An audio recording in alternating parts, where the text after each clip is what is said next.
Well, hey everybody, I'm Sam. I am a pastor. I've been a pastor for 22 years. I'm a biblical studies student. I write on my blog. If you want to check that out, it's samburke.org.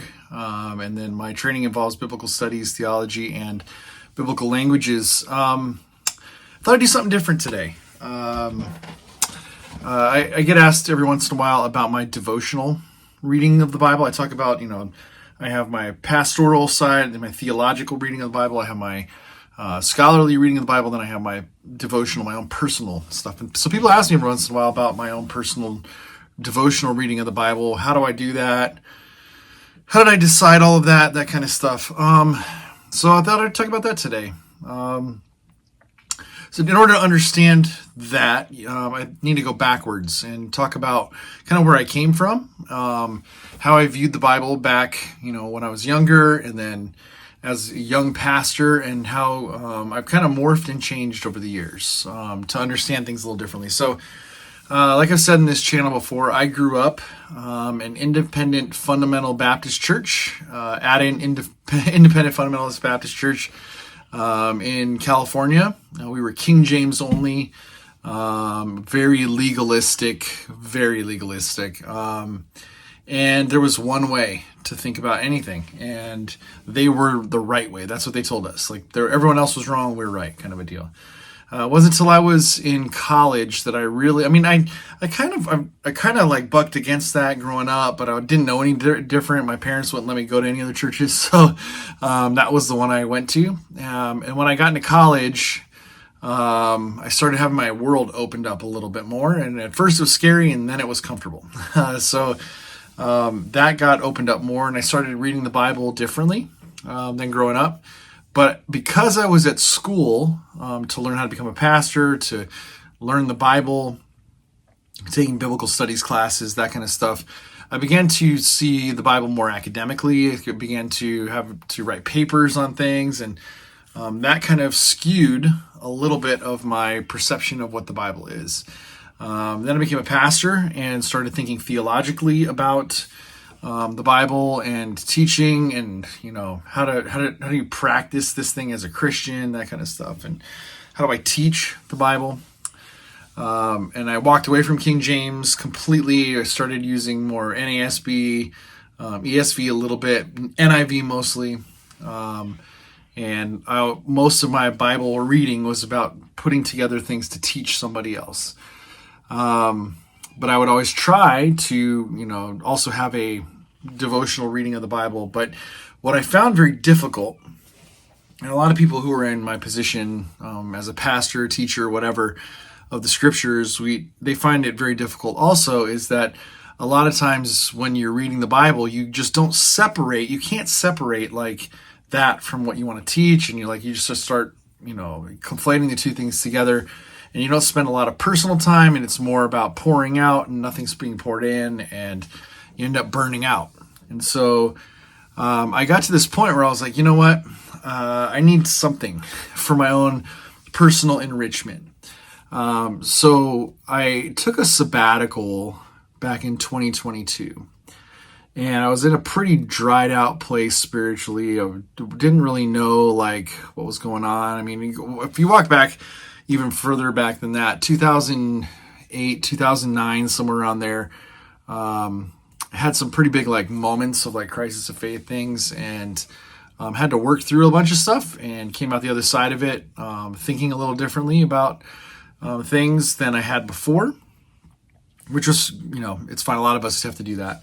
But in 2022, I had a sabbatical, and I had a friend who's our lead pastor at the time, who I've worked with for, I think, I want to say 11 and a half years probably, gave me a book before I went on sabbatical to read. And the book was called The Gift of Being Yourself, The Sacred Call to Self-Discovery by David G. Benner. It's a real small book, not very thick, but it's deep. And it was 6 chapters long with a bunch of questions, like a workbook in the back, kind of a deal. And it really sent me on a journey of discovering what my time with God should look like, and what my devotional reading of the scriptures quiet, moments with God, experiences with God, that kind of stuff, what that should look like. And so I ended up during that time doing two really big things. Number one, I ended up walking away from a lot of like devotional kind of books that you can buy. And I decided to get one of these. This is the Book of Common Prayer. A lot of people use this. But growing up in an independent fundamentalist Baptist, liturgical Christianity was just not a part of my upbringing. I did not know a lot of liturgy. I didn't know a lot of anything about the Psalter, about prayers. I didn't know about the collects. I didn't know, basically none of it. And so I began to research the Book of Common Prayer and how it's utilized and how it's used. Every morning, every afternoon, every evening during my sabbatical, I ended up going to, there's a section that's daily devotionals, or daily devotions for individuals and families in there. And there's a morning, there's a early afternoon, late afternoon, early evening, that kind of thing. And so I would do the morning one. And I would go to my space, usually down here or upstairs. We have like a little loft area. And I would just out loud pray. You read through Psalm 51, pray that out loud, the little portion of it. I would read scripture. I had a book that I was reading through. Then I would play music. And I've just become really like kind of jaded lately into like worship music and that kind of stuff. It just doesn't get me to that experiential place. And so I actually went on Spotify and I created myself a playlist of old hymns. There's just something about those old hymns that really speak, and I have a different experience with them. And I'll kind of show you my playlist here. I grabbed from different Episcopal hymns and just old school hymns that I sang when I was a kid that kind of I just remember. Nothing too like Southern kind of a feel, but really more of those old kind of Mighty Fortress is Our God and those kind of songs. And I grabbed this playlist, and so part of the devotional time is to sing a hymn, or what does it say? It says a hymn or a canticle may be used here. And so I decided to make myself a playlist, and I just quite literally turn on the music, and I'll just sit. If I don't know the lyrics to it or the words to it, I'll just kind of sit with my eyes closed and just kind of meditate and listen to the music, listen to the words. If I know it, I might mouth the words along, sing along, kind of a deal. Just get myself in an experiential kind of a place. Reaffirmed and learned the Apostles' Creed again. I knew that one, but then the Nicene Creed. Just remember, I remember during that time just stating that one every day. The Lord's Prayer, having it more than what we were taught about the Lord's Prayer. Praying for different people, different things, praying the collects, that kind of stuff. And it just was a different experience for me. And some of my friends who grew up Catholic, they were like, well, it's just kind of this ritualistic thing that we do.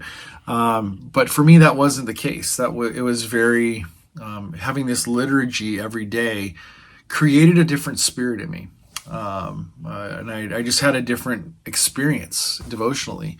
And I also went back to the King James Bible to read devotionally. And the reason I did that was because I used the NIV, NASB, NRSV, ESV, all that kind of stuff for my studying, my teaching, that kind of stuff for my academic work.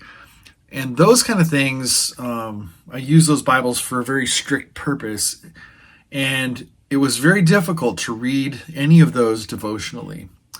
And so I went back to the King James because, number one, I grew up on it, but secondly, it was so different than any of the others that it felt easier to devotionally read through it and not try to plan sermons from it, not try to use it for an academic papers and all that kind of stuff.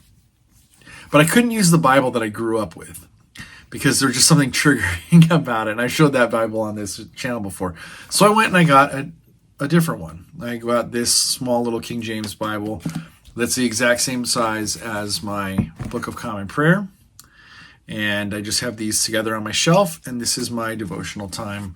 I read through N.T. Wright's Here as in Heaven book. I think that's what it's called. On Earth as in Heaven. That's what it's called. On Earth as in Heaven. I read through that. There's little readings daily. I read a couple years ago through Paul David Tripp's New Morning Mercies devotional. That was really good. So they just became these moments where I could have more of a personal liturgy, and that's what I do devotionally. And so, so when people ask me well, what do you do in your devotional time to read scripture devotionally, that kind of stuff, I read 5 chapters a day in the morning, and then I read a little bit at the noontime devotional time, and then at night I read more scripture as a part of the Book of Common Prayer devotionals. And so that's how I do my devotional life. So hopefully that was beneficial for you. I know people have asked me that question, so I just want to answer that.